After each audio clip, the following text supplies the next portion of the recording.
Bloomberg Audio Studios. Podcasts, radio, news.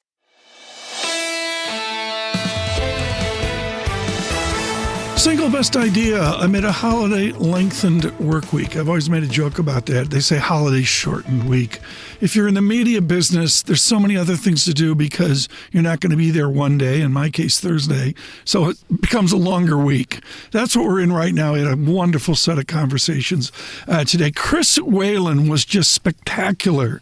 His negative thoughts on Bitcoin, talking about the dynamics there and the retailization of Bitcoin. And, of course, he's been out front in criticism of what the Trump administration is doing with Fannie Mae and Freddie Mac. We thank him for a heated conversation. Brian Eggers was with us with Bloomberg Intelligence on this whole betting thing. You know where Paul Sweeney and I fit in on this. Just sort of basically appalled by the whole thing. China front and center. Headlines coming out through the entire show on Ukraine. But China really front and center. Is this time different for Taiwan? Elizabeth Economy is definitive. At Stanford, here is Dr. Economy on Xi and the military. There's no doubt, Xi Jinping has said he wants the Chinese military to be prepared to take action by 2027. That doesn't mean that they're going to launch any kind of military invasion in 2027. He's just put that down as a marker for when he would want the military to be prepared to take Taiwan. So I'll just say I was in mainland China, just came back Saturday.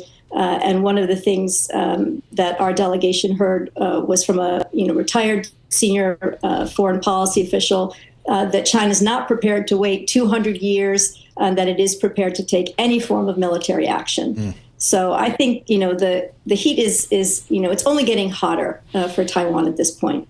And of course, with Taiwan, it is about the short-termism of the American political process versus a long-term belief of what China looks at.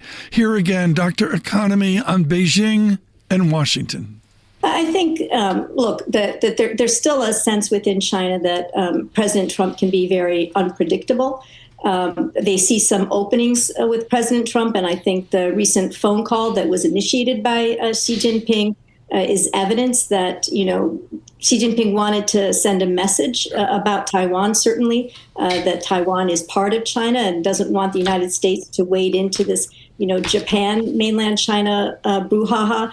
But I think he was also probing to see whether President Trump might be willing to do something on Taiwan, especially in the wake of this, U.S.-Russia negotiation over Ukraine and that initial peace plan that they put forth. Elizabeth Economy, Stanford University, and of course forever the Hoover Institution. On podcasts, on Apple, on Spotify, and on YouTube podcasts. This is Single Best Idea.